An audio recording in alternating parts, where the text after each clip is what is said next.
Karen yells at my mom for hitting her Porsche. Meet the cast. Me, obviously a 5'8" femme-looking teenager, my little sibling 11 years old, and my mom, 5 foot, calm woman who deals with crazier people than Karen every week. Karen, a-hole, rich woman in her late 30s who owns a Porsche. This is the first Reddit post I've made in a while, so apologize if it's bad. Some quick backstory on where this takes place. My mom, my little sibling, and I were coming home from picking up my siblings up from tennis. We were at an intersection where a large semi-truck was passing by, so clearly my mom backs up to give the truck some space. The Karen, who is right behind my mom, decided to pull forward while my mom was backing up. So they bumped into each other. No crash or damage, just a few small scratches. My mom pulls over to the restaurant that's just next to it, turns off the car and gets out to inspect the damage. My little sibling was literally chanting as they got out, "Please be a nice person, please be a nice person." But their hopes were proven to be for nothing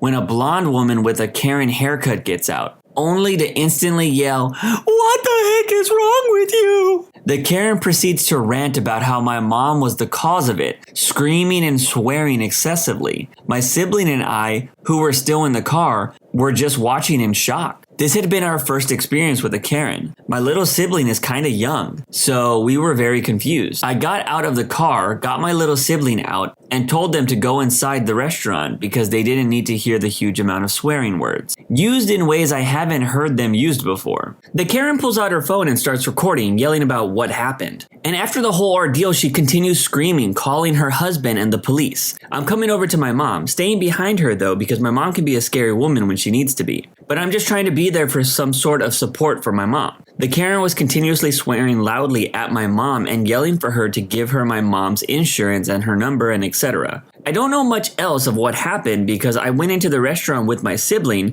because it was getting overwhelming for me. But from what I saw, she started fake crying when the police arrived, pointing at my mom and yelling something. I bought my little sister and I something to share and we ate it while making quiet judgment comments about the Karen. The officer didn't give either of us tickets and told us all to go home. Eventually the husband came, got the Karen, and the two left. My mom, little sibling, and I got in the car, went home, and just talked about what a weird experience that was. I don't really have any tolerance for people like this. I got into an accident once where this young girl did a U-turn without stopping right in front of me. It was either run into her or run into head-on traffic. I remember yelling inside my car, "What the F are you doing?" But the moment I stepped out of that car, I was calm and made sure the young woman was okay, and luckily a bystander had already called the police. I feel sorry for this Karen's husband. A wild Karen goes to the movies. Me and my 5 cousins, ages 19 to 16, went out for a small teens get-together at the mall cinema. We bought tickets for a movie and decided to watch it in the middle rows. Unbeknownst to us,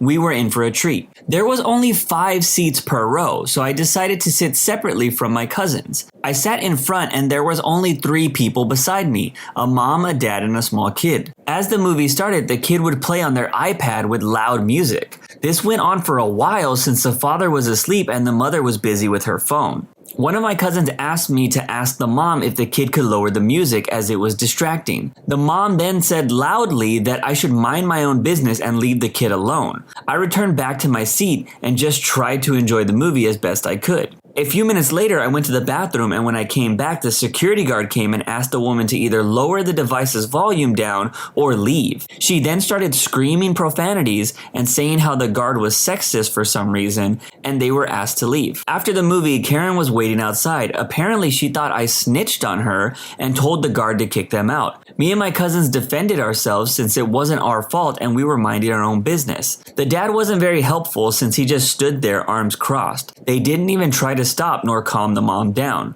Once again, the security guard saw us and with one of the staff members asked her to leave the premises. Apparently, other people kept complaining to the staff about the kid's loud device, and we just so happened to be blamed for it. Good thing is, we got free beverages for dealing with them and not being able to enjoy the movie as much. Still hope to get at least free tickets out of it for another movie, but I'm not going to be complaining about free drinks. Why go to the movies? You could sleep, have your kid on an iPad, and be on your phone at home. Kids can be bad enough at a movie theater, but then you're gonna give them an iPad too? Some people just aren't meant to be parents, in my opinion. Karen refused to wear a mask because God told her not to. This story happened a couple months ago, but it's so ridiculous that I had to share it when I was just reminded of it. But anyways, I used to work for a popular coffee shop that rhymes with Schmim Schmortens. And this particular instance happened on my second to last day working there after handing in my 2 weeks notice. So this Karen comes in, I don't serve her, but my supervisor does, and the Karen isn't wearing a mask. This was before the restrictions were lifted. So my supervisor told her that she couldn't be served if she refused to wear a mask. But she still refused. So my supervisor grabbed a disposable mask and held it towards the Karen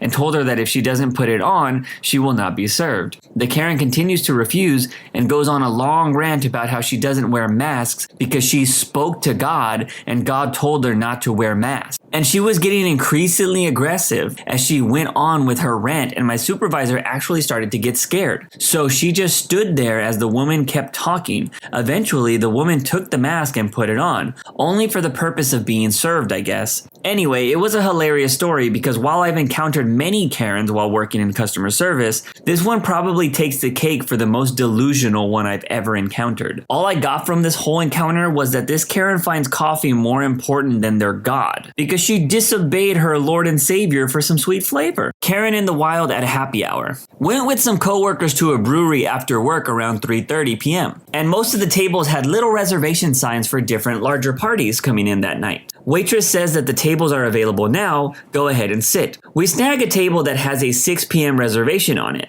At 5 p.m., Queen Karen of the Randy 6 p.m. party shows up. Yes, she 100% looked exactly like what your mind is currently picturing. And she comes over to inform us that the table is reserved and that we need to clear out immediately for her party. We politely say that we know about the reservation and that we will be gone in plenty of time that the table can get bussed for the party. She spends the next 5 minutes awkwardly hovering around the table, making passive-aggressive comments to her husband about how we're not leaving, complaining about how she reserved these spots. Again, at 6, not 5. And even invoking the magic word manager. About 5 minutes later, when we are getting ready to leave anyways, the waitress comes over and drops the check and says, "Whenever you're ready, there's no rush." That lady told me that I need to come give you your check and make you leave, but I told her that her reservation isn't until 6. Karen sat there staring daggers and pouting. We left at 5:55 because screw her. It's crazy to think it's been a hot minute since I've experienced something like this in the wild.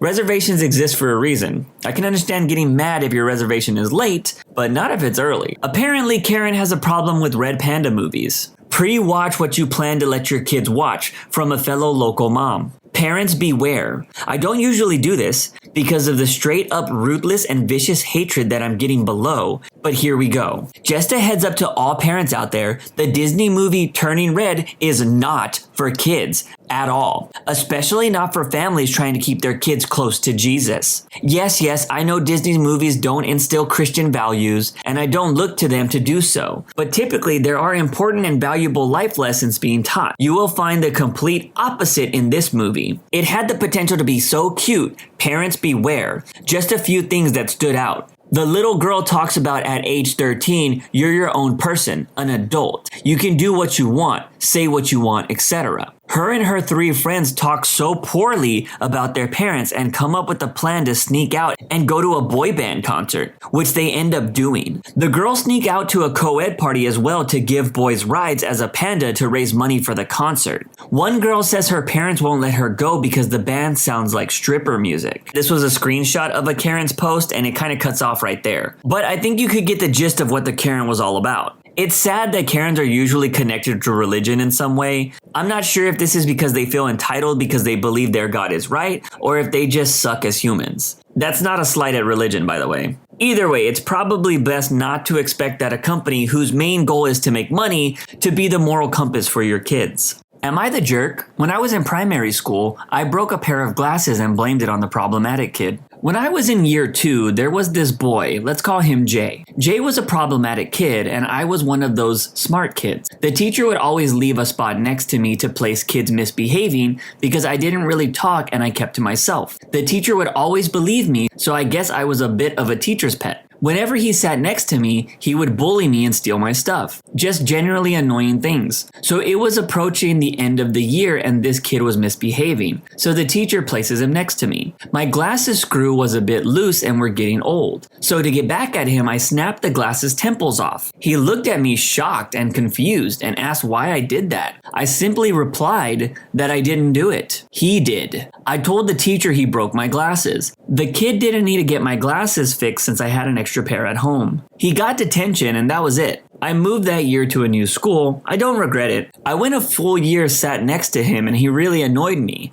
And it made me upset as a kid being bullied in the playground. I do hope he's doing better today though. This story has me conflicted. On one hand, the bully does deserve it if he was picking on this kid for the whole year, but also it's the quiet kids that you gotta watch out for. Because to have the knowledge to scheme stuff up like this so they won't get in trouble, in my opinion, that's scarier than a bully. I was caught eating a stick of butter. This happened quite a few years ago when I was around 15 years old. It was a regular school day and I had just got home. I was starving and the rumbling in my stomach was enough to cause an earthquake. I hadn't eaten breakfast and the day was so long. So I made my way to the kitchen in search of some form of sustenance for me to sink my teeth into. Unfortunately, we didn't really have much to eat that day. After a few minutes of looking around the cabinets and opening and closing the fridge multiple times, I came to the conclusion that there was nothing for me to eat. At this point, the grumbling in my stomach had turned into that of almost roaring. And then I saw it. The only thing edible enough for me to call food. One stick of butter in the corner of the fridge that was left unopened. I didn't have any other options, so I reached in and took out the cold slab of cow's protein and stared at it. I didn't really know what I was going to use it for, and I didn't have any other ingredients in the house. The hunger at this point was unbearable,